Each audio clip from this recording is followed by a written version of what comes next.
জবানটা খুলে সবাই কি সুবহানাল্লাহ বলছি? বলে নাই কৃপণতা।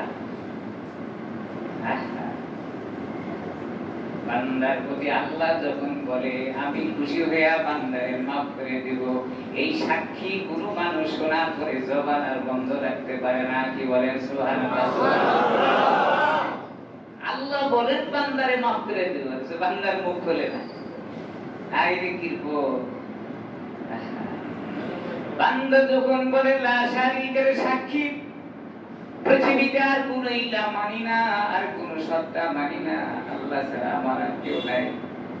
দয়ার সাগর আল্লাহ, রহমকারী আল্লাহ, আল্লাহর নাম গাফফার, আল্লাহর নাম রহমান। বান্দা জবান থেকে এই কথা বলার পরে আল্লাহ সবচেয়ে বেশি খুশি হন। হাদিসের ভিতরে আসছে, সবচেয়ে বড় তাফসীরের কিতাবের ভিতরে আসছে একটি তাফসীর, তাফসীরের নাম হলো তাফসীরে কাবীর। পৃথিবীর জগতে আসমানের নিচে জমিনের উপরে যত তাফসীরকাররা তাফসীর লিখেছেন, এর ভিতরে সবচেয়ে দামি তাফসীরের নাম হলো তাফসীরে কাবীর। কাবীর শব্দের অর্থই হলো বড়। আবার এটার বাংলা নাম দিতে পৃথিবীর জগতের সবচেয়ে বড় তাফসীর। এই তাফসীরের লেখকের নাম কি? তাফসীরের লেখকের নাম হলো আল্লামা ইমাম ফখরুদ্দীন রাজি। এর চেয়ে বড় তাফসীরকার পৃথিবীতে আর কেউ হয় নাই। তাফসীর করার ভিতরে সাহাবায়ে কেরামের ভিতরে সবচেয়ে বড় মুফাসসিরের নাম হলো রাইসুল মুফাসসিরিন হযরত ইবনে আব্বাস রাদিয়াল্লাহু তাআলা আনহু। সাহাবায়ে কেরামের পরে তিনি সবচেয়ে বেশি তাফসীর করেছেন। এনার নাম হলো ফখরুদ্দীন রাজি, ইমাম আল্লামা ফখরুদ্দীন রাজি। এই তাফসীরের নাম হলো তাফসীরে কাবীর, সবচেয়ে বড় তাফসীর। এর ভিতরে একটা ঘটনা নিয়ে আসছেন, আলোচনা করব। আয়াত করেছি আপনারা জানেন, হাদিসও পড়েছি। রমজানের প্রাককালে রোজা নিয়ে কিছু কথা বলবো, কিন্তু যেহেতু জবান খুলে আমরা কথা বলতে পারি না, এই জন্যই তাফসীরের একটা কথা আমার মনে পড়লো, তাই শোনাচ্ছি। খুব ভালো করে খেয়াল করে শুনবো। ফখরুদ্দীন রাজি একটি ঘটনা নিয়ে আসেন, হযরত মুসা আলাইহিস সালাতু ওয়াস সালামের একটা ঘটনা। খুব সংক্ষিপ্ত আকারে বলবো। আল্লাহর নবী হযরত মুসা একদিন রাস্তা দিয়ে যাচ্ছিলেন, কবরের পাশ দিয়ে, কবরস্থান। হযরত মুসা কবরের পাশ দিয়ে যাইতে দেখলেন কবরের ভিতরে আযাব হয়। কবরে আযাব হয় আহলে সুন্নাত ওয়াল জামাতের মত হলো কবরে আযাব হয়, কথাটা সত্য। কি বলেন? আমরা কি মানি? দেখেন কয়জনে জবাব দিছি, আমরা কি মানি? কবরে আযাব হয়, কথা কি মানি? সবচেয়ে বড় মুফাসসির হযরতে ইবনে আব্বাস রাদিয়াল্লাহু তাআলা আনহু বলেন কবরে আযাব হয়, কথা বাস্তব সত্য, কিন্তু এটা শুধুমাত্র নবীরা অনুধাবন করে, আর দুনিয়ার জীবনের কোনো মানুষকে আল্লাহ তাআলা দেখান না। আল্লাহর হাবিব বলেন কবরের আযাব যদি আমি তোমাদের দেখাইতাম বা আল্লাহ তাআলা জানায় দিতেন, মানুষ মরে যাওয়ার পরে একজন মানুষকেও কবরস্থানে দাফন করতে নিয়ে যাইতা না। এরকম ভয়াবহ আযাব কবরের। আল্লাহ তাআলা কবরের আযাব মানুষকে দেখান নাই, কিন্তু নবীদেরকে আল্লাহ তাআলা জানায় দিয়েছেন। এটা অনুধাবন করতে পারেন নবীরা, কোন কবরে কি অবস্থায় আযাব হচ্ছে, কতটুকু আযাব, এটা নবীরা জানতেন। দেখেননি, কিন্তু অনুধাবন করেছেন। দেখার অনুধাবন এক না। অনুশোচনা আর অনুধাবন আর দেখার মধ্যে পার্থক্য। আর নবী করিম সাল্লাল্লাহু আলাইহি ওয়াসাল্লাম যারা ছিলেন, এই নবীরা কবরের আযাব অনুধাবন করতে পারতেন। মনোযোগ সহকারে শুনুন। হযরত ইবনে আব্বাস রাদিয়াল্লাহু তাআলা আনহুর ওই রিওয়ায়াত থেকে জানা যায়, তাফসীরে কাবীরের ভিতরে আল্লামা ফখরুদ্দীন রাজি ঘটনা এইভাবে উল্লেখ করেন।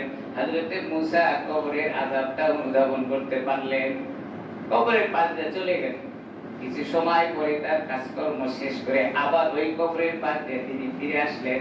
আসতে দেখলেন কবরের আযাব বন্ধ। আওয়াজ করে বলেন সুবহানাল্লাহ। একবার যাইতে দেখলেন কবরের আযাব হচ্ছে, আবার যাইতে দেখলেন কবরের আযাব। আল্লাহ, অনেক কষ্টে আছে। গতকাল একটা মাহফিলে কথা বলছিল, ভাঙ্গাসুরা মাইকে এমন কষ্ট, আসার পরে আর এই গলা ধার দিয়ে কিছুই হচ্ছে। হযরত মুসা আলাইহিস সালাম ফিরে এসে কবরের পাশে দেখলেন কবরের আযাব বন্ধ। কবরবাসীকে ডাকতে বলেন, ও কবরবাসী, যাওয়ার পথে দেখলাম তোমার কবরে আযাব হচ্ছে, আমি কিছুই বলতে পারিনি। ফিরে আসার সময় দেখলাম তোমার কবরে আযাব বন্ধ। তুমি কি জানাবা তোমার কবরের আযাবটা কেন বন্ধ হয়েছে? কবর থেকে ওই কবরবাসী আওয়াজ দেয়, ওগো নবী, আল্লাহর নবী মুসা, শুনে নেন, কবরের আযাবটা বন্ধ হয়েছে এইভাবে। আমি দুনিয়া থেকে যখন চলে আসি, আমার স্ত্রী গর্ভবতী ছিলেন, স্ত্রীর গর্ভে সন্তান ছিল। কিছুদিন পরে আমার যখন কবরের আযাব হইতেছিল, আল্লাহ নির্ধারিত ফেরেশতা আমারে আযাবে গ্রেফতার করেছে, আল্লাহর হুকুম। আমি আযাবে গ্রেফতার ছিলাম, কোনোভাবে আযাবটা কমে না, শান্তি পাই নাই, অশান্তিতে জীবন চলছে। আমার ওই সন্তান যখন তার মায়ের পেট থেকে বের হয়ে দুনিয়ার জীবনে আসছে, আস্তে আস্তে করে যখন বড় হয়, আমার স্ত্রী লালন পালন করে। এরপরে এই সন্তানটিকে আজকে সর্বপ্রথম একটি মক্তব বা মাদ্রাসায় গিয়ে তার একজন ওস্তাদের সামনে বসায় দেয়। আর ওই ওস্তাদ তারে সর্বপ্রথম একটি কালামের সবক তারে শিক্ষা দেয়, তার নাম হলো বিসমিল্লাহির রহমানির রহিম। ওস্তাদ যখন আমার ওই সন্তানকে বিসমিল্লাহির রহমানির রহিম বলে শিক্ষা দিয়েছিলেন, আমার সন্তান জবান থেকে যখন পড়েছে বিসমিল্লাহির রহমানির রহিম, এই বিসমিল্লাহ বলার সঙ্গে সঙ্গে রব্বে কারীমের পক্ষ থেকে একটা আওয়াজ চলে আসে, ও আযাবের ফেরেশতা, তুমি মাইনাস হয়ে যাও, আর এই কবরে আমার বান্দারে আযাব দিও না। এই বান্দার একজন কলিজার টুকরা সন্তান আমার নাম রহমান আর রহিম বলেছে, আমার ইজ্জতের কসম, যেই বান্দা তার বাবার জন্য মাগফিরাতের দোয়া করে আমারে রহমান আর রহিম বলেছে, আমি আল্লাহ কুদরত ওয়ালা ওই বান্দার কবরে আর আযাব দিতে পারি না। সুবহানাল্লাহ, সুবহানাল্লাহ। আল্লাহ হাদিসের ভিতরে আল্লাহর নবী ইরশাদ করেন, যখন কোন মানুষ কোরআনে কারীমের আয়াতের কোন অক্ষর অথবা আয়াত তেলাওয়াত করতে থাকে, সেটা যদি একটি অক্ষরও হয়, এই অক্ষরটা তেলাওয়াত করার সঙ্গে সঙ্গে আল্লাহ তাআলা এত খুশি হন। কিতাবের ভিতরে আছে, মান কারা আল কুরআন অথবা মান কারা আল কিতাব, মান কারা হারফাম মিন কিতাবিল্লাহ, আল্লাহর কালাম থেকে যখন কোনো মানুষ তেলাওয়াত করে, ফালাহু বিহি হাসানা, আল্লাহ তাআলা তাকে একটা হাসানা দান করেন। হাসানা কি? হাসানার ব্যাখ্যা করেছেন হাদিসের ভিতরে, ওয়াল হাসানাতু বিআশরি আমসালিহা, একটি হাসানা হলো 10টি নেকির সমপরিমাণ। সুবহানাল্লাহ। বান্দা যখন বলে, কোন একটি অক্ষর উচ্চারণ জবান থেকে বলে, তো আল্লাহ তাআলা একটা হাসানা দান করেন, আর হাসানা হলো 10টি নেকি বা 10টি সওয়াবের সমপরিমাণ। এরপরে আল্লাহর হাবিব হাদিসের ভিতরে বলেন যে একটি অক্ষর উচ্চারণ করতে গিয়ে শুধুমাত্র এই কথা বলেছে, যদি বলে আলিফ লাম মিম হারফুন, কোরআন শরীফের ভিতরে আছে আলিফ লাম মিম হারফুন, আমরা মনে করি এই তিনটা মিলে হলো একটি অক্ষর। হাদিসের ব্যাখ্যা হলো ওয়ালাকিন আলিফুন হারফুন ওয়া লামুন হারফুন ওয়া মিমুন হারফুন। নবী আকরাম বলেন, না না, আলিফ আর লাম মিম মিলে একটি অক্ষর না, বরং আলিফ একটি অক্ষর, লাম একটি অক্ষর, মিম একটি অক্ষর। যদি আলিফ লাম মিম কোন মানুষ জবান থেকে উচ্চারণ করে, 30টি নেকি 30টি হাসানাত তার আমলনামায় জমা হয়ে যায়। কোরআন শরীফ পড়া দরকার আছে তো, কি বলেন? যদি হাত তুলতে বলি, অনেক মানুষই আছে যারা এখনো কোরআন শরীফ পড়তে পারে না। আইনে কপাল মুসলমানের, কোরআন শরীফের মতো কিতাব পড়া শেখে নাই। দুনিয়ার জীবনের নোবেল নাটকের অসংখ্য বই তার পড়া আছে, কিন্তু কোরআন শরীফ পড়তে পারে না, একবারও আফসোস করে না। আইনে কিতাব আমার জন্য আসছে, এত সওয়াবের কিতাব, এত নেকির কিতাব, এক অক্ষর পড়লে যদি 10টি নেকি হয়, এমন কিতাব পড়ার ভাগ্য আমার হয় নাই। আল্লাহ তাআলা বলেন, ইযা কুরিয়াল কুরআন ফাসতামিউ লাহু ওয়া আনসিতু লাআল্লাকুম তুরহামুন। নামাজের ভিতরে যখন কোরআন শরীফে তেলাওয়াত হয়, এখান থেকে একটা মাসলা জানা দরকার। সেটা হলো আমাদের দেশে এক প্রকারের একটা গ্রুপ আছে, যাদেরকে আমরা মোটামুটি ভাবে চিনি, যারা নামাজে ইমামের পিছনে সূরা ফাতিহার পরে তারা সূরা পড়তে থাকে, অর্থাৎ ইমামের পিছনে কিরাত করে। আল্লাহ তাআলা শোনান, মাগদুরি করো না, আমার কথার উপরে দুনিয়ার কোনো মাগদুরি চলে না। ওরা কোরআন শরীফের আয়াত দেখে না, দেখে হলো হাদিস। হাদিসের ভিতরে আসছে কি বলেন, যদি সূরা ফাতিহা না পড়ে তাহলে নামাজ হয় না। লা সালাতা ইল্লা বিফাতিহাতিল কিতাব। এরা বলে যে সূরা ফাতিহা নামাজের ভিতরে না পড়লে নামাজ হয় না। আল্লাহ বলেন ইমামের পিছনে যখন তুমি দাঁড়ায় যাও আর তোমার সূরা কিরাত করার কোনো সুযোগ তোমার নাই। কি সুন্দর বলেন, ইদা কুরিয়াল কুরআন ফাসতামিউ লাহু ওয়া আনসিতু লাআল্লাকুম তুরহামুন। এই জায়গার ভিতরে দুইটা আদেশ সূচক শব্দ আল্লাহ তাআলা ব্যবহার করেছেন। খোলা বিস্তারিত ব্যাখ্যার প্রয়োজন নাই, সরাসরি আয়াত থেকে জানা যায়। ইমাম যখন জোরে কিরাত করে, যেটাকে আমরা সেহরি কিরাত বলি, ইমাম যখন জোরে কিরাত করে তুমি তখন ইমামের কিরাতগুলো শোনো। ফাসতামিউ আমরের সিগা ব্যবহার করা হয়েছে। এটা উলামায়ে কেরামরা বুঝবেন, যারা মাদ্রাসায় পড়ালেখা করছে তারা জানেন। ফাসতামিউ মানে আদেশবাচক শব্দ, আদেশ করেছেন আল্লাহ। আল্লাহ যদি কোনো কাজকে আদেশ করে তাহলে সেটা ফরজ। কি বলেন, ঠিক না? আল্লাহর আদেশ মানে ফরজ।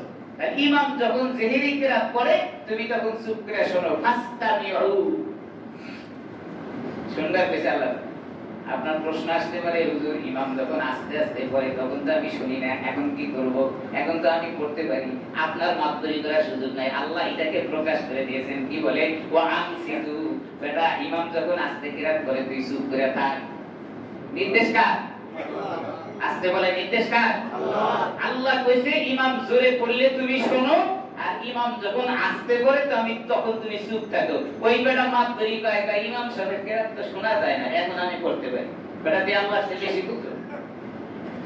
আল্লাহর চেয়ে বেশি কত মাত্তরি? হ্যাঁ, আল্লাহর উপরে মাত্তরি করার সুযোগ। ওরা কয় কেন? হাদিসের ভিতরে আসছে লা সালাতা ইল্লা বিফাতিহাতিল কিতাব, সূরা ফাতিহা নামাজের ভিতরে না পড়লে নামাজ হয় না। খুব ভালো কথা, সূত্র জানতে হবে। বীজগণিত আপনি যদি সূত্র না জানেন অঙ্ক মিলাতে পারবেন না। সূত্র কি? হাদিস আর কোরআনের ভিতরে যদি টক্কর লাগে, কোরআন বলে একটা, হাদিস বলে একটা, দুইটার ভিতরে টক্কর, আপনি মানবেন কোনটা? সূত্র হইল হাদিস আর কোরআন যদি টক্কর লাগে প্রাধান্য হলো কোরআনের, এখানে হাদিসের কোনো দখল নেই। এখন বলবেন হুজুর আল্লাহ রাসূলের সব হাদিসই তো মাননীয়, পালনীয়, তাহলে এইখানকার হাদিসটা তো বাদ করে দেয়, তাহলে আমরা করব কি? হাদিস বাদ করে নাই, বোঝো নাই বেটা। এইজন্য মাদ্রাসায় পড়ার দরকার, উস্তাদের সামনে বসে হাদিস শিখতে হয়। বই পুস্তক পড়া মাত্রই করে হাদিস শেখা যায় না, উস্তাদের সামনে বসতাইতে হয়, বসতাইতে হয়। বুঝেন না? কি সমাধান? কি হাদিস বাদ করবে না, কি হবে? ভাই হাদিসটা আমরা মানবো কখন? যখন ইমাম কিরাত করে তখন আমরা চুপ থাকবো, ইমামের কিরাত শোনা যায় না। যখন ইমাম জোরে কিরাত করে তখন আমরা শুনবো, আর ইমাম যখন আস্তে কিরাত করে তখন আমরা চুপ থাকবো। হাদিস গেল কোথায়? ভাই হাদিস হইলো এটা জামাতে যখন নামাজ পড়ে তখনকার হাদিস না। আপনি যখন একা একা নামাজ পড়বেন ওই সময় আপনার সূরা ফাতিহা পড়া জরুরি। হাদিস মিলছে, হাদিস বাদ দিলাম না। লা সালাতা ইল্লা বিফাতিহাতিল কিতাব, সূরা ফাতিহা নামাজে না পড়লে নামাজ হয় না। কই বেটা হাদিসটা বুঝা নাও, হাদিস হলো একাকী নামাজ পড়ার জন্য। হাদিস কি আমরা বাদ দিছি? ওই বেটা কোরআনের আয়াত বাদ দিছে, আমরা হাদিসও বাদ দেই না। অথচ ওরা দাবি করে হাদিসওয়ালা। ওরা কি দাবি করে? হাদিসওয়ালা। এটার নাম আপনারা জানেন কি জন্য বলে? আহলুল হাদিস। এই আহলুল হাদিসটার নামটা তারা টাকা দিয়ে নিজেদের নামে লিখছে। আমি এত কিছু বলতে চাই না, আমরা ভেবে যাবে কিছু লোকজন আছে না, হুজুর এত বলেন কেন? একটু কম কম করে বলেন। আর বেটা কোরআনের কথা তো বলতে হয়। আমার ভাইরা মহব্বতের সাথে বলতেছি, কাউকে ছোট করে না। আল্লাহ বলছেন তাই শোনায় দেই, হাদিস বলছেন তাই শোনায় দেই। এটা বোঝার ব্যাপার। আপনি না বুঝা উল্টা পাল্টা করলে হবে কেমনে? আজকে তো আলোচনা করা লাগবে সর্বপ্রথম রোজার কথা, তারপরে তারাবির কথা। যেহেতু তারাবি আগে আসবে এইজন্য রোজার ফাজাইল, ফজিলত, রোজার হুকুম সব আলোচনা করব পরে, কিন্তু আজকে কিছু আলোচনা করব তারাবি।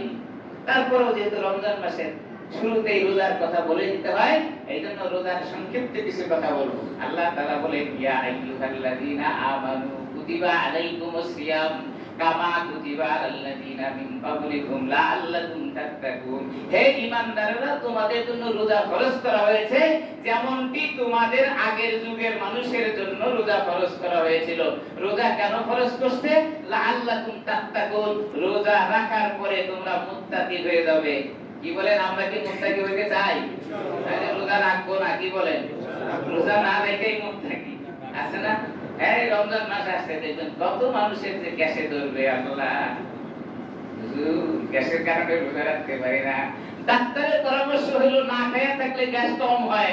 আমি আর আপনি সূত্র তৈরি করছি যে না খাইলে গ্যাস বেশি হয়। কারটা ঠিক? আমি তো এই লাইনে পড়াশোনা করিনি। আল্লাহ বলছেন রমজান মাসে রোজা রাখলে রোগ বালাই দূর হয়, আর গ্যাসের কারণে আমি রোজা রাখতে পারতেছি না। আল্লাহ কয় রমজান মাসে রোজার জন্য দিছি, রোজা রাখার পরে তুমি মুত্তাকি হয়ে যাইবা। মুত্তাকি হওয়া ছাড়া দুনিয়া থেকে যাওয়ার কোনো সুযোগ নাই। মুত্তাকি হওয়ার জন্য আল্লাহ তাআলা একটা সূরা নাযিল করেছেন, যার নাম হলো সূরাতুন নাহাল। কোরআন শরীফে একটা সূরা আছে সূরাতুন নাহাল। সূরাতুন নাহালের অর্থ হলো মৌমাছির সূরা। আমার ভাইরা, আল্লাহ তাআলা মৌমাছিকে অনুসরণ করতে বলছে। এখানে একটা লক্ষণীয় কথা, খুব ভালো করে শুনবেন। অনেক কথা আছে, আজকে সব বলতে পারবো না। আল্লাহ তাআলা সূরা নাহাল বলে মৌমাছির সূত্র অবলম্বন করতে বলছেন। খুব মনোযোগ সহকারে এটা শুনতে হবে। কেন আল্লাহ তাআলা মৌমাছির কথা অনুসরণ করতে বললেন? বললেন পৃথিবীর জগতে একমাত্র সঠিক সিদ্ধান্ত নেওয়ার মতো যে প্রাণীগুলো আছে তার ভিতরে মৌমাছি হলো এক নম্বরের ভিতরে। তাফসীর থেকে বলতেছি, তাফসীরের ভিতরে আসছে কিতাবে এক নম্বরের সিরিয়ালে কারা মৌমাছি। যত প্রাণী আল্লাহ তাআলা দুনিয়াতে সৃষ্টি করেছেন এরাই হলো এক নাম্বার হকের উপরে আছে। হুজুর মৌমাছি আবার এক নাম্বার হকের উপর থাকলো কেমনে? দেখেন কি আলোচনা। আল্লাহ বলছেন তুমি মৌমাছির মতো হও, তার মানে মৌমাছি যেমন হকের উপরে চলে তুমিও সেরকম হকের উপরে চলো। আল্লাহর হাবিব বলেন মৌমাছির বিচার দুনিয়ার জীবনে সবচেয়ে বড় সূক্ষ্ম বিচার। মৌমাছি মধু সংগ্রহ করে ফুল থেকে, কিন্তু জ্যান্ত ফুলের উপরে সে বৈশা মধু সংগ্রহ করে না। যদি করে তাহলে মৌমাছির একজন রানী রেডি হয়ে থাকে। যদি দুষ্কৃতিকারী মৌমাছি অন্য জায়গা থেকে মধু সংগ্রহ করে, যেটা বিষাক্ত মধু হয়ে যায়, মৌমাছি রানী এটাকে মৌচাকে লাগতে দেয় না। যদি চুরি করে লাগেও দেখবেন মৌচাকের নিচে অনেক মাছি পড়ে থাকে, এটারে গলা কিংবা মাইরা হত্যা করে এখানে ফালায়া যায়। দুষ্কৃতিকারীর কোনো সুযোগ এখানে নাই। দেখছেন নি? কেউ যদি লুকোচুরি করে সামান্য মধু সংগ্রহ করে নিয়ে আসে, মৌমাছির রানী সিদ্ধান্ত নিয়ে থাকে যদি কোনো দুষ্কৃতিকারী মৌমাছি অন্য জায়গা থেকে ছলছাতি করে খারাপ মধু সংগ্রহ করে এখানে লাগায় দেয়, পুরা মৌচাকের মধু নষ্ট হয়ে যাবে। এই জন্য এটাকে মৌচাকের সাথে লাগায় দেয় না, গলা টিপা মেরে দেয়। খবরদার। এই জন্য এক নাম্বার হকের উপরে আছে মৌমাছি। এক নাম্বার সিদ্ধান্ত হলো খারাপ মধু সংগ্রহ করতে পারবে না, আর দুই নাম্বার হলো যদি খারাপ মধু সংগ্রহ করে তাহলে গলা টিপা তাই মেরে দেয়। ডাক্তারি পরামর্শ, ডাক্তারি ফর্মুলা, শরীরে যদি ক্যান্সার হয় অথবা কোনো হাতের ভিতরে পায়ের ভিতরে ক্যান্সার ধরা পড়ে, ডাক্তারি পরামর্শ সিদ্ধান্ত হলো চিকিৎসা সেবা যদি ভালো না হয়, ঔষধ মেডিসিন যদি কাজ না করে, তাহলে অঙ্গটাকে কেটে দাও। কারণ ওই অঙ্গটা কেটে দিলে বাকি অঙ্গটা ভালো থাকবে। কি বলেন ঠিক কিনা? এজন্য যে অঙ্গ খারাপ হয়েছে সেটা কেটে দেওয়ার সিদ্ধান্ত। কিন্তু আফসোস মানুষ পারে না, মানুষের দ্বারা এটা হয় না, মৌমাছি পারে। এজন্য আল্লাহ রাসূল বলেন মৌমাছিকে অনুসরণ করো। মানুষ দুনিয়ার জীবনে চলতে গিয়ে মৌমাছির অনুসরণ করো। দুষ্কৃতিকারী হলে যেই জায়গায় দুষ্কৃতিকারী ধরা পড়েছে সেই জায়গায় হাত কেটে দাও। রোগ ধরছে এটা মাইনাস করো, এটার দ্বারা বাকি পরিবেশ নষ্ট হয়ে যাবে। মানুষ পারে না, এটা মৌমাছি পারে। আল্লাহ তাআলা মৌমাছির ভিতরে কি সুন্দর নিদর্শন করে রেখেছেন। মানুষকে এখান থেকে শিক্ষা নেওয়া দরকার, মানুষ শিক্ষা নেয় না। এই বলে কি যা হয় তামাশা নেই হয়। দুনিয়ার জীবনে আল্লাহ তাআলা মানুষকে নসিহত হাসিল করার জন্য অসংখ্য প্রাণী তৈরি করে রেখে দিয়েছেন, কিন্তু মানুষ নসিহত হাসিল করে না। আফসোস, মানুষ নসিহত হাসিল করে না। এজন্য মৌমাছির পথ অনুসরণ করার চেষ্টা করব। কি বলেন? আরে দুনিয়ার জীবনে একদিন বেঁচে থাকলে হকের উপরে থাকেন না, মরতে তো হবেই। মরবো না এমন কোন মানুষ আছে নাকি? সব মানুষকে যেতে হবে। আপনার জীবনটাকে হকের উপরে রাখেন। আপনি কাল্টিভার্টি করেন, মনে করতেছেন আমি তো সলি বলি করে বাইসা গেলাম, আল্লাহর কাজ করায় দাঁড়াবেন কেমনে? হযরত ওমর ফারুক রাদিয়াল্লাহু তাআলা রাখালের পরীক্ষা নিয়েছিল। রাস্তায় হাঁটতে গিয়ে পিপাসায় ক্ষুধায় কাতর হযরত ওমর চিন্তা করলেন মরুভূমি জায়গার ভিতরে তো কোনো কিছু পাওয়া যাবে না। তাকায় দেখলেন একজন রাখাল বকরির পান নিয়ে বসে আছে মাঠে চড়ায়। গিয়ে বললেন, ও রাখাল, আমি তো ক্ষুধার্ত, আমি লক্ষ্য করে দেখলাম তুমি একটা বকরি দহন করে দুধ পান করলে, যদি সুযোগ হয় আমারও একটা বকরি দহন করে পান করার ব্যবস্থা করে দেন। রাখাল কয় যে এগুলার আমি মাত্র রাখাল, এগুলার আমি মাত্র কি রাখাল, এগুলা দেওয়ার ক্ষমতা আমার কাছে নাই, আমি দিতে পারবো না, আমি দিতে পারবো না।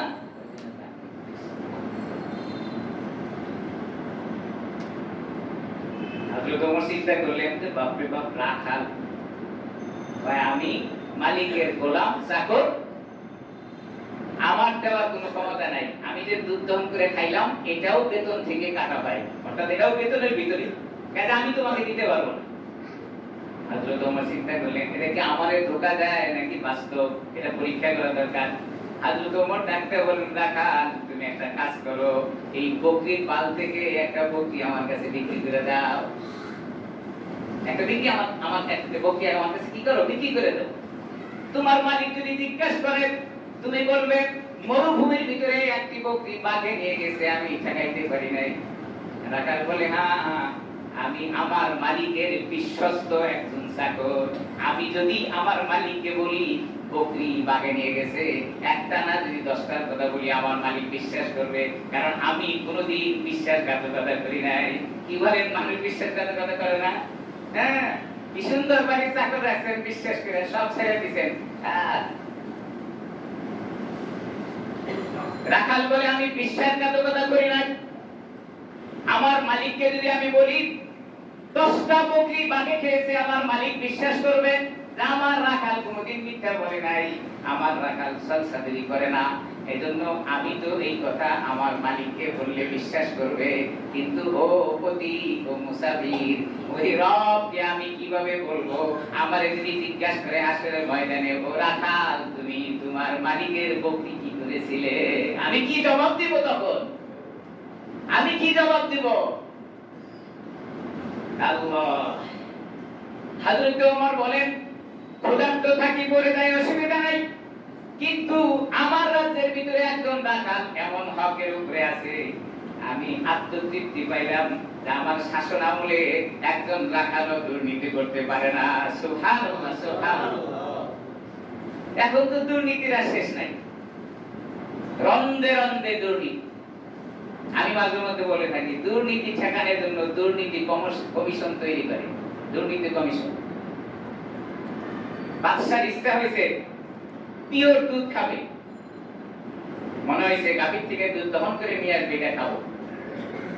তো দুধ দিয়ে যায়, দুধের ব্যবসায়ী চিন্তা করলো, কয়েকদিন আগে আপনারা নেটে দেখছেন যে নৌকা যুগে দুধের পাতিল নিয়ে এসে নদীর থেকে পানি দিয়ে এই দুধগুলো কি করতেছেন, পাতিল ভরাইতেছেন। ওইখানে একজন কমেন্ট করেছে, পিওর পানি দিয়ে দুধগুলো ধৌত করে নিচ্ছে, পিওর পানি দিয়ে দুধগুলো ধৌত করে নিচ্ছে। আইরে দুর্নীতি, পানি দিয়ে বলে দুধ ধৌত করে। তো বাদশার ইচ্ছা পূরণ করার জন্য এবার পাক পিয়াদা যারা আছে সবাই সিদ্ধান্ত নিয়েছে বাদশা পিওর দুধ খাবে। এবার দুধ নিয়ে আসছে, 2-4 দিন খাইলো। দুধ ব্যবসায়ী চিন্তা করলো, দুধ তো আমার রানী, এবার একটু কিছু করা যায়। 5 কেজি দুধের ভিতরে এবার 1 কেজি পানি দিয়ে পার করে। বাদশা খায় আর চিন্তা করে, 5 দিন আগে খাইলাম এখন খাই, কেমন যেন একটু পার্থক্য মনে হয়। তো লোকজন এটাকে বলে, দুধ তো 5 দিন ভালোই খাইলাম, 1 সপ্তাহ ভালো চললো, কিন্তু এখন কেন যেন একটু ঝামেলা ঝামেলা মনে হচ্ছে। পাক পিয়াদারা পরামর্শ দিল, কাজ করেন, এটা পরীক্ষা করার জন্য দুর্নীতি কমিশন গঠন করেন, দুধ আমরা পরীক্ষা করে তারপরে আপনার কাছে পাঠাবো। বাদশাটা, হ্যাঁ ভালো কথা, দুধ পরীক্ষা করে আসবে, তাহলে তো আমি পিওর দুধ পাবো। এবার দুর্নীতি কমিশন গঠন করা হলো, দুধ চেক করে বাদশার দরবারে পাঠানো হলো। দুর্নীতি কমিশনের দায়িত্ব যাকে দেওয়া হলো, দুধ ব্যবসায়ীর সাথে কমিটমেন্ট করলো, চুক্তি করলো, দুধ তোমার ভিতরে যাবে, শর্ত হলো আমাকে এত টাকা দিতে হবে, নাইলে তোমার দুধ ভিতরে যাবে। ব্যবসায়ী চিন্তা করলো, আমার তো দুধ দেওয়া দরকার, কয় টাকা কন্ডিশন সব ঠিক করে নিছে, তো কন্ডিশন করার পরে টাকা উঠাতে হবে না। তো ব্যবসায়ী চিন্তা করলো, আগে তো 5 লিটারে 1 লিটার দিতাম, এখন 5 লিটারে 2 লিটার পানি, কারণ দুর্নীতি কমিশনের টাকা দিতে হচ্ছে, এটা তো আমার উঠাইতে হবে। বাস ওই টাকা দিয়ে এবার 5 লিটারে 2 লিটার পানি, দুধ চলে গেছে। রাজা খাওয়ার পরে কয়, কি ব্যাপার, দুর্নীতি কমিশন গঠন করলাম দুধ ঠিক রাখার জন্য, দেখি আগের চেয়ে আরো খারাপ। কষ্ট হচ্ছে আপনাদের? আরো খারাপ। পাক পিয়াদের ডাকতে বলে, দুর্নীতি কমিশন গঠন করলাম, দুধ তো আগের চেয়ে আরো খারাপ। কয়, রাজা মহাশয়, এই দুর্নীতি কমিশন ঠিক হয়ে গেছে, আরেকটা গঠন করেন। এবার আরেক দুর্নীতি কমিশন গঠন করছে, একটা আছে আরেকটা গঠন করে আবার রেডি করছে। এবার দুজনের সাথে কন্ডিশন, ভাই তোমার দুধ ভিতরে যাবে, শর্ত হলো আমারে কিছু দিয়ে যাইতে হবে। বোঝেন তো, বোঝেন নাকি? কিছু দিয়ে যেতে হবে, এটা বোঝেন না? হ্যাঁ, না বোঝেন কি আছে, এটা তো ওপে। দ্বিতীয় দুর্নীতি কমিশনের সাথে কন্টাক্ট হয়ে গেল। এবার দুর্নীতি কমিশনের জায়গায় চিন্তা করলো যে দুধ তো আমার যাবে, ব্যবসা তো হতে হবে, কারণ এখানে টাকা দুই জায়গায় দিতে হচ্ছে, তা আমার ব্যবসা থাকবে কেমনে? এজন্য এবার 5 লিটার দুধে 3 লিটার পানি, পানি বেশি না দুধ বেশি? আগের আর দুধের হালত থাকলো না, দুধ ভিতরে ঠিকই গেল। রাজা খাওয়ার পরে না, কি ব্যাপার, দুর্নীতি কমিশন গঠন হলো কিন্তু দুধ তো আরো খারাপ। বাদ দিয়ে দিতে ডাকতে বলে, আয় দুধ তো আগের চেয়ে আরো বেশি খারাপ, কি হলো, তোমরা কি দেখো?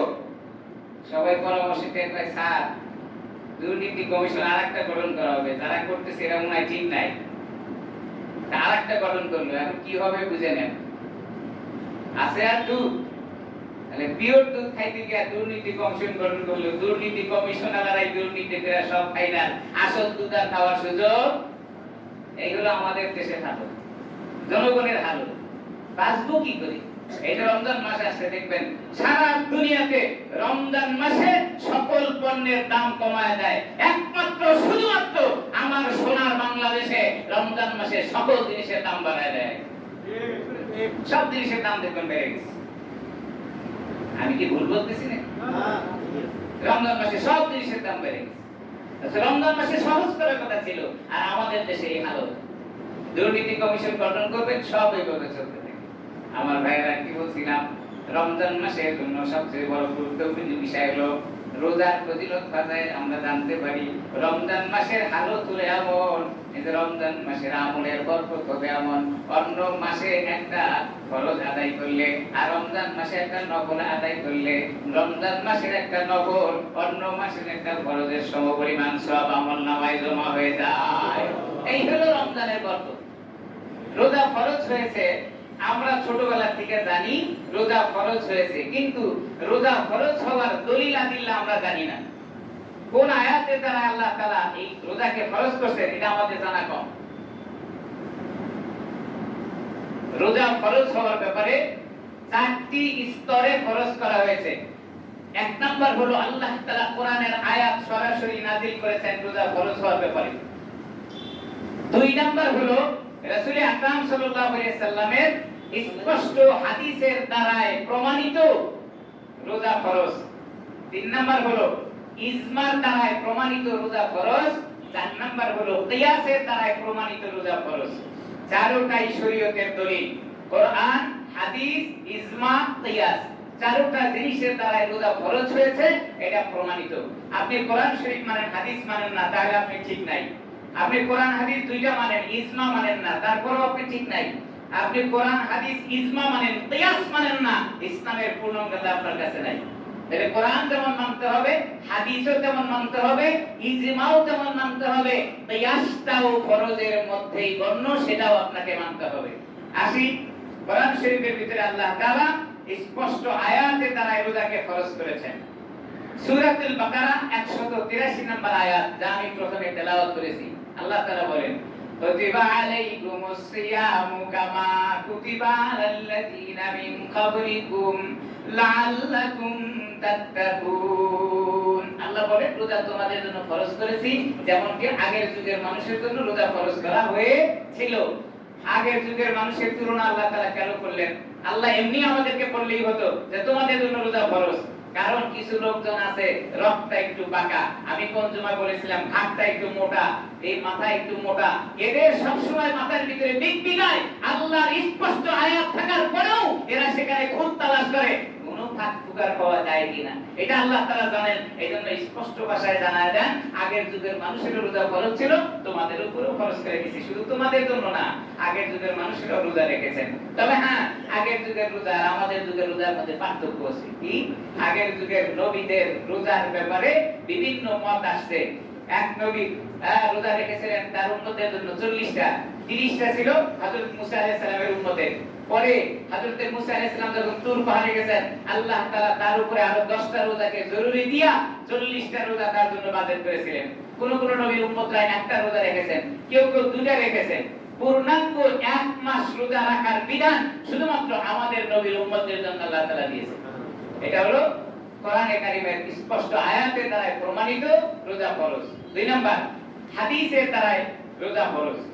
আরো আয়াত আছে, যেমন কোরআন শরীফে আছে শাহরু রমাদানাল্লাযী উনজিলা ফীহিল কুরআন হুদাল লিন-নাস ওয়া বাইয়িনাতিন মিনাল হুদা ওয়াল ফুরকান ফামান শাহিদা মিনকুমুশ শাহর ফালিয়াসুম। আল্লাহ তাআলা বলেন রমজান মাসে কোরআন নাযিল করেছে, এর দ্বারাও প্রমাণ করা যায় যে রোজা কি হয়েছে, ফরজ হয়েছে মানুষের জন্য। হাদিসের দ্বারা 2 নাম্বার যেটা সরাসরি রাসূলের হাদিস দ্বারা প্রমাণ পাওয়া যায় কি রোজা মানুষের জন্য ফরজ। সহিহ বুখারীর 8 নাম্বার হাদিসের ভিতরে রাসূল আকরাম সাল্লাল্লাহু আলাইহি সাল্লাম বলেন, হযরত ওমর ফারুক রাদিয়াল্লাহু তাআলা আনহু থেকে হাদিসটা বর্ণিত, তিনি বলেন আন উমর রাদিয়াল্লাহু তাআলা আনহুম ওয়া আনহু قال قال رسول الله صلى الله عليه وسلم خمس بني الاسلام على خمس। ইসলামের ভিত্তি হলো 5টা জিনিসের উপরে। 1 নাম্বার হলো শাহাদাতি আল্লাহ ইলাহা ইল্লাল্লাহ, আপনি ইসলামের জন্য সাক্ষী দিবেন আল্লাহ ছাড়া কোনো মাবুদ নাই। এটা হলো ইসলামের ভিত্তির ভিতরে 1 নাম্বার ভিত্তি।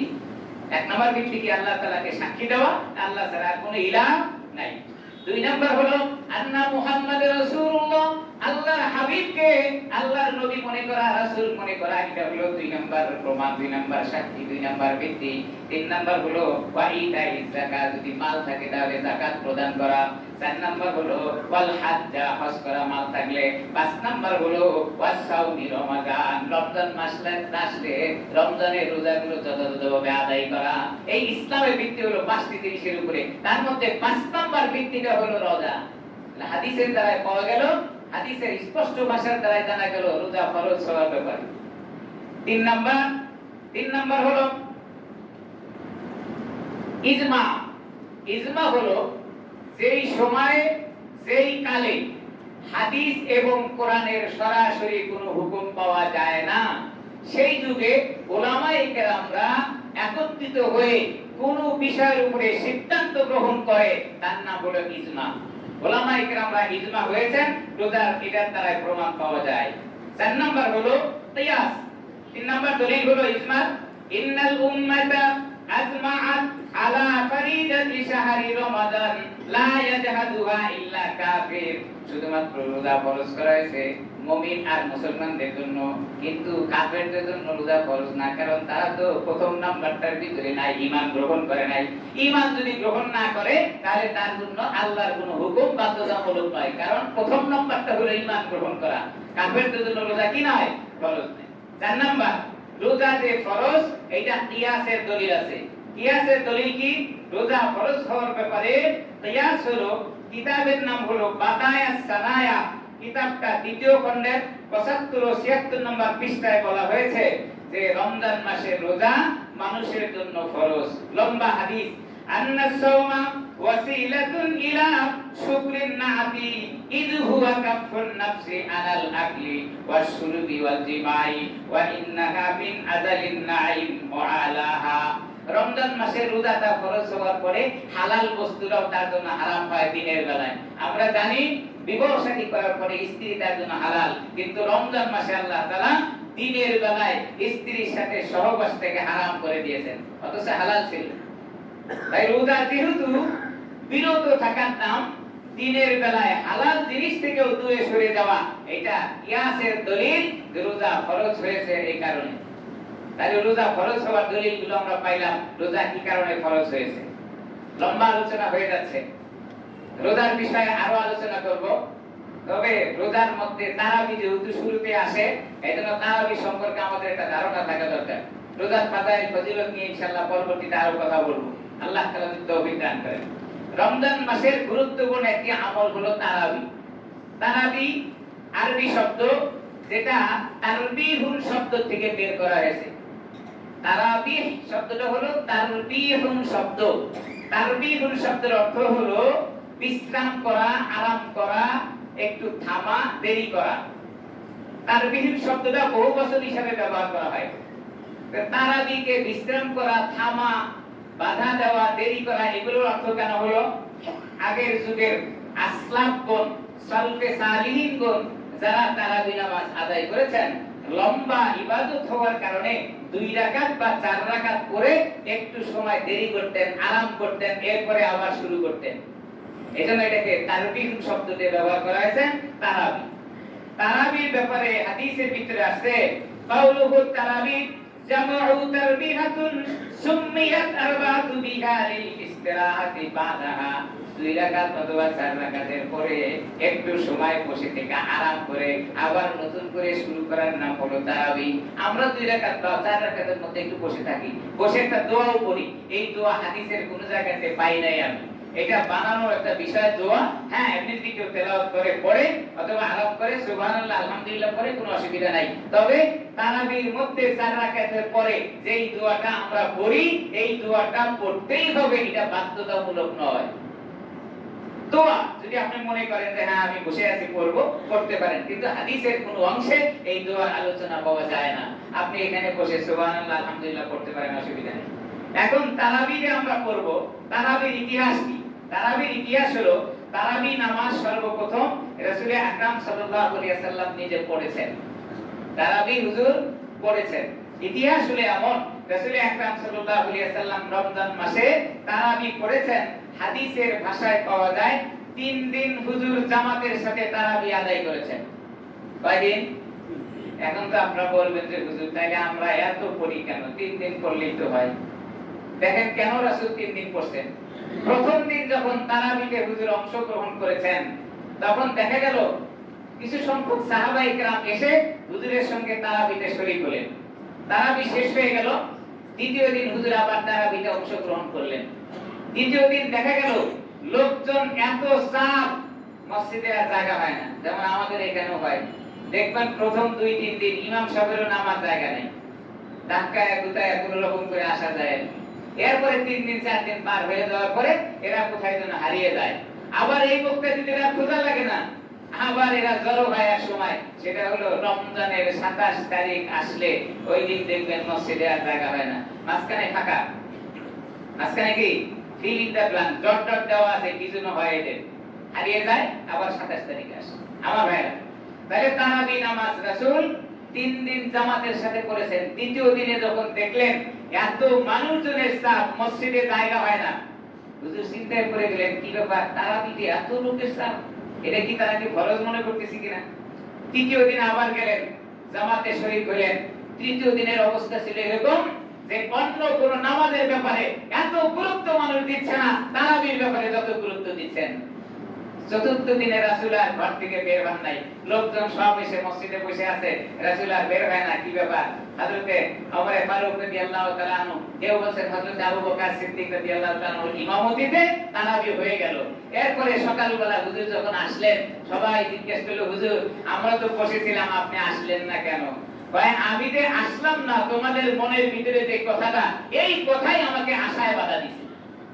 হুজুর বুঝলাম না, আমাদের মনের কথাই আপনাকে মসজিদে তারাবি পড়তে আসতে বাধা দিছে মানে কি? ভাই আমার ধারণা হইল আমি যদি চতুর্থ দিন জামাতে শরীক হই, এমনও হইতে পারে আল্লাহ তাআলা নাকি এই নামাজটাকে ফরজ করে দেয়। যদি ফরজ করে দেয় তো তোমরা তো 5 ওয়াক্তই পড়তে চাও না, তো তারাবি 20 রাকাত কিভাবে পড়বে?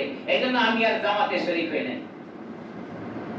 তাহলে রাসূল শরীক হন নাই কেন? ভয় ছিল এটা ফরজ হয়ে যায় কিনা। আবু বকর এবং ওমরের ইমামতিতে হয়েছে, ফরজ পালন করার জন্য আল্লাহর পক্ষ থেকে আদেশ সাহাবায়ে কেরামের উপরে আসে না। এজন্য সাহাবায়ে কেরাম ইমামতি করে 20 রাকাত পড়ছেন, কোনো অসুবিধা। আপনাদের প্রশ্ন খুলাসা হয়েছে কিনা জানি না। রাসূল 3 দিন জামাতে পড়ছেন, বাকি তারাবি তিনি একাকী পড়েছেন। কেন একাকী পড়ছেন? আল্লাহ রাসূল যদি জামাতে শরীক হন তাহলে এটা ফরজ হওয়ার সম্ভাবনা ছিল, আর সাহাবায়ে কেরাম যদি ইমামতি করে পড়ান তাহলে আর কোনো সমস্যা নাই, কারণ ফরজ তাদের উপরে কি হয় না, জারি হয় না। জারি হওয়ার জন্য, হুকুম পালন হওয়ার জন্য রাসূলের উপরে হয়, নবীর উপরে হয়, সাহাবায়ে কেরামের উপরে নয়। তাহলে সাহাবায়ে কেরামরা 20 রাকাত তারাবি পড়েছেন, রাসূল এটাকে সম্মতি দিয়েছেন। চতুর্থ দিনের নামাজ শেষ হওয়ার পরে রাসূল আকরাম সাল্লাল্লাহু আলাইহি ওয়াসাল্লাম সাহাবায়ে কেরামের আমলকে স্পষ্টভাবে প্রমাণ করেছেন, তোমরা যে 20 রাকাত নামাজ জামাতে আদায় করেছো, আমি এটা পছন্দ করলাম, এটা খুব ভালো কাজ, তোমরা এখন থেকে জামাতের সাথে আদায় করে নিতে পারো। তাই হযরত ওমর রাদিয়াল্লাহু তাআলা আনহুর সময়ও 20 রাকাত তারাবি চলে আসতেন। হযরতে সাহাবায়ে কিরামের ভিতরে প্রসিদ্ধ 4 জন সাহাবী 20 রাকাত তারাবি করেছেন। আসলাফদের অনেক ইতিহাস আছে যারা 20 রাকাত তারাবি পড়ে থাকেন। এখন আমাদের সমাজে আয়েশা 20 রাকাত তারাবি নিয়ে একটু গন্ডগোল। কি গন্ডগোল? এরকম কিছু সহি বই টই পড়া আয়েশা বলে, হুজুর বুখারী শরীফের হাদিস রাসূল তারাবি পড়েছেন 8 রাকাত। খুব ভালো কথা, আমরাও বুখারী শরীফ মানি, কারণ আল্লাহর কিতাবের পরের স্থানটা হলো বুখারী শরীফ। তবে বুখারী শরীফের যে হাদিস দিয়ে তারাবি 8 রাকাত প্রমাণ করেন যে ভাইরা, এনারা এই হাদিসটা বুঝতে পারেন নাই। কারণ হাদিসটা বর্ণনা করা হয়েছে তাহাজ্জুদের অধ্যায়। আপনাদের কাছে আমার প্রশ্ন, পরীক্ষায় এক্সামে ঢাকা বিভাগের বর্ণনা আসে, কোশ্চেন হলো ঢাকা বিভাগের বর্ণনা দাও। এই স্টুডেন্ট খুব ব্রিলিয়ান্ট, খুব মেধাবী, সে রাজশাহী বিভাগের বর্ণনা সুন্দর করে উঠায় দিয়ে গেল। কি বলেন, পরীক্ষায় নাম্বার দিবে না কেন? সে তো লিখছে, ভালো ছাত্র, খুব ভালো করে লিখছে, নাম্বার পাবে না কেন? প্রশ্নকারী প্রশ্ন করেছেন ঢাকা বিভাগের বর্ণনা, উনি লিখছেন রাজশাহী বিভাগের বর্ণনা। ভালো লিখে 10 পৃষ্ঠা লিখলেও 1 নাম্বারও তাকে দেওয়া হবে না। তারাবি নামাজ 8 রাকাত, এটা অধ্যায় নিয়ে গেছেন হলো তাহাজ্জুদ নামাজের ভিতরে। তারাবি তো আলাদা হওয়ার কথা ছিল, তাহাজ্জুদের মধ্যে নিয়ে গেছে কেন? তাইলে বোঝা গেল আল্লাহর রাসূল যে নাম রাত্রিকালীন নামাজ পড়েছেন 8 রাকাতের কথা বলেন, এটা তারাবি না, এটা হলো তাহাজ্জুদ। কারণ অধ্যায়টা কোথায়? তাহাজ্জুদের ভিতরে। ওনারা বলেন হযরত আয়েশা সিদ্দিকা রাদিয়াল্লাহু তাআলা আনহাকে জিজ্ঞাসা করা হয়েছিল, ওগো আয়েশা, বলেন রাসূল রমজান মাসে রাত্রিকালীন কত রাকাত নামাজ পড়েছেন? হযরত আয়েশা সিদ্দিকা বলেন রাত্রিকালীন হুজুরে 11 রাকাত নামাজ পড়েছেন। এখন খোলাসা করব আপনাদের সামনে, প্রশ্ন আপনাদের কাছে বুঝবেন। তাহলে রাত্রিকালীন হুজুর 11 রাকাত নামাজ পড়েছেন, ভালো কথা। যদি 11 রাকাত নামাজ পড়ে থাকেন, এর ভিতরে বেতেরও গণ্য আছে, তাহলে যে ভাইরা বলেন যে হুজুর তারাবি নামাজ 8 রাকাত পড়েছেন, ওনারা বেতের কয় রাকাত বলেন? একটু প্রশ্ন করুন, উত্তর দিবেন। তারা তারাবি পড়েন 8 রাকাত, ঠিক আছে, বেতের কয় রাকাত? আপনারা শুনেন নাই, জানেন না? এই ভাইরা বেতের 1 রাকাত বলেন। তাহলে তারাবি যদি 8 রাকাত হয়, বেতের 1 রাকাত কয় রাকাত হইলো?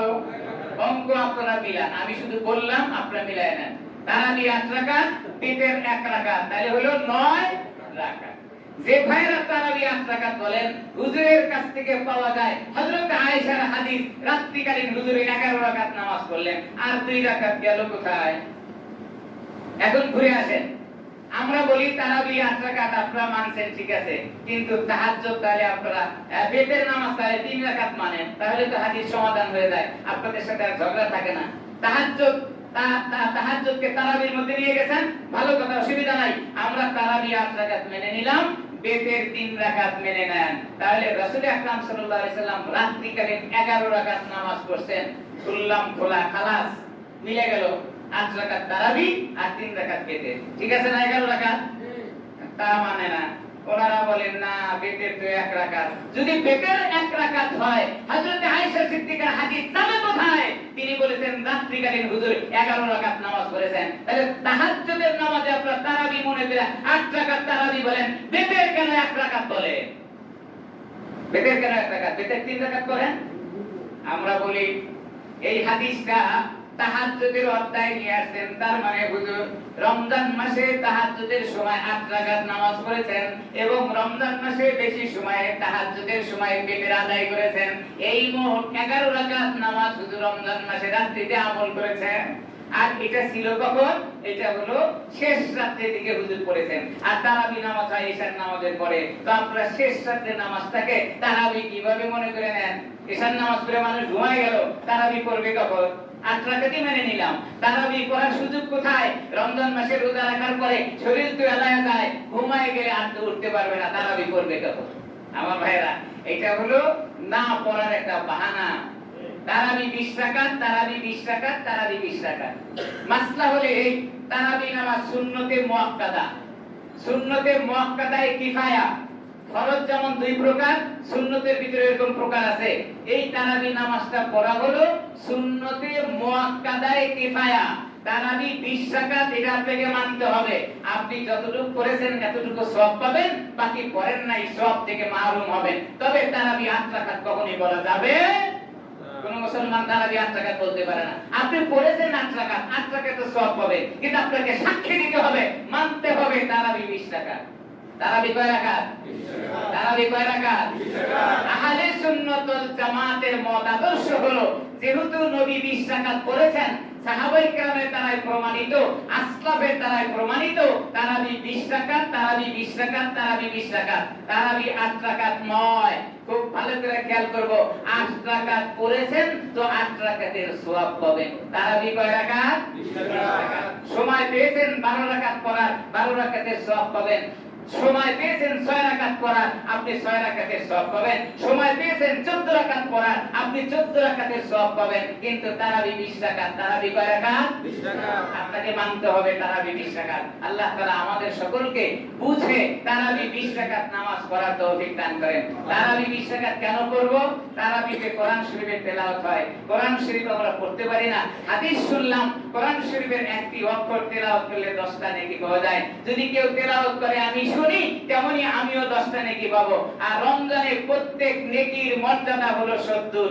যদি একটি হরফ করার পরে 10 হয়, 10 কে বাড়ায় দিয়ে আল্লাহ তাআলা 70 দান করবেন। তাহলে কোরআন শরীফ যত বেশি তেলাওয়াত হবে সওয়াব তত বাড়তে থাকবে। কি বলেন? রমজান মাস আল্লাহ তাআলা আমাদেরকে সিজন দিয়েছেন, এই সময় নেকি অর্জন করার সময়। আল্লাহ আমাকে আপনাকে সকলকে বুঝে এই বিষয়গুলো আমল করার তৌফিক দান করেন।